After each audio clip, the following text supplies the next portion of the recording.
নমস্কার বন্ধুরা, আমাদের চ্যানেলে আপনাদের স্বাগত। প্রথমেই বড়দের প্রণাম ও সকলকে ভালোবাসা জানাই। এই ভিডিওর মাধ্যমে যেটুকু জানাতে পারবো আপনাদের সেটুকু আগেভাগে বলে রাখি। দুর্গাপুর থেকে সোনাদা রোড জার্নির সম্পূর্ণ অভিজ্ঞতা, সোনাদার পরিবেশ, দার্জিলিংয়ে গিয়ে কি দেখলাম আর কি পরিস্থিতির শিকার হলাম সেটা তো বলতেই হবে। বৃষ্টির রেড অ্যালার্ট, তড়িঘড়ি পাহাড় ছেড়ে নেমে আসার সিদ্ধান্ত নেওয়া, সবই আপনাদের শোনাবো।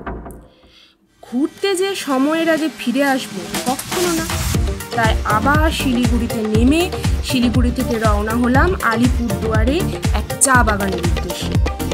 সেখানে চা বাগানের সুন্দর একটা অভিজ্ঞতা আপনাদের সামনে তুলে ধরব। তার সাথে ইতিহাস প্রসিদ্ধ ভবানী পাঠকের কালীবাড়ি দর্শন ও জলদাপাড়া জঙ্গল সাফারির অভিজ্ঞতাও তুলে ধরবো আমরা, তাই সাথে থাকুন, পাশে থাকুন। সন্ধে 7:30 নাগাদ মহাদেবের নাম নিয়ে বেরিয়ে পড়লাম। দুর্গাপুর থেকে বাঁশকোপা অর্থাৎ মুচিপাড়া টোল ট্যাক্স হয়ে রাজবাঁধ পেরিয়ে বিরুডিহা থেকে সামনে এগিয়ে যাব। বাঁদিকে সার্ভিস রোড ধরে কিছুটা গিয়ে পাবো ইলামবাজার যাওয়ার সোজা রাস্তা। সোজা গিয়ে শ্রীনিকেতন মোড় পেরিয়ে চলে যাব বাঁদিক বরাবর পানরুই হয়ে পুরন্দরপুর বাসস্ট্যান্ড। এই জায়গাটা বেশ ভজকট। দিনের বেলা পথ ভুল হবার সম্ভাবনা না থাকলেও রাত্রে পথ ভুল হবার সম্ভাবনা একটু খেয়াল রাখতে হবে। বাসস্ট্যান্ড থেকে ডান দিক হয়ে বাঁদিকের রাস্তা ধরে চলে যাব ঢোলটিকুড়ি বাঁশরা হয়ে মাঝিগ্রাম বরাবর মদিয়া রেলওয়ে ক্রসিংয়ের দিকে। ক্রসিং পেরিয়ে সোজা এগিয়ে যাব, পেয়ে যাব সাঁইথিয়া সিউড়ি রোড। এখানে আর পথ ভুল হবার সম্ভাবনা নেই।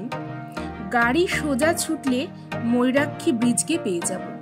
ময়ূরাক্ষী ব্রিজ পেরিয়ে সোজা চলতে থাকলে পেয়ে যাব নলহাটি। নলহাটিতে ট্রাফিক হেভি, তাই কয়েক ঘন্টা সময় এখানে যেতে পারে। ভগবানের কৃপায় এখানে জ্যাম যদি কাটিয়ে বেরিয়ে যাওয়া যায়, তারপর সোজা পথ। সুকুমার রায়ের ভাষায় চলবে সিধে নাক বরাবর, তাহলে পেয়ে যাবে ধুলিয়ান পাকুড় রোড, যে রাস্তাটি চলে যাচ্ছে ফারাক্কা ব্রিজের দিকে। কিছুক্ষণ গাড়ি ছুটলেই হাজির হব ফারাক্কা ব্রিজে।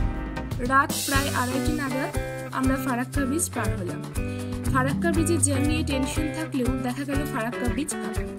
যাই হোক, এবার সোজা রাস্তা জালালপুর, ঝাঁচড়া, গাজল, ইটাহার হয়ে ডালখোলা। ডালখোলা থেকে কিষানগঞ্জ হয়ে ইসলামপুর পেরিয়ে ঘোষপুকুর। ঘোষপুকুর হয়ে ডান দিকে ফুলবাড়ি। ফুলবাড়ি থেকে সোজা গেলে জলপাইগুড়ি। দুর্গাপুর থেকে এনজিপি পুরো জার্নিটা আমাদের সময় লেগেছে প্রায় 11 ঘন্টা। তার মধ্যে রেস্ট নেওয়া ছিল, ডিনার করা ছিল, আরও অনেক কারণে গাড়ি দাঁড় করাতে হয়েছিল।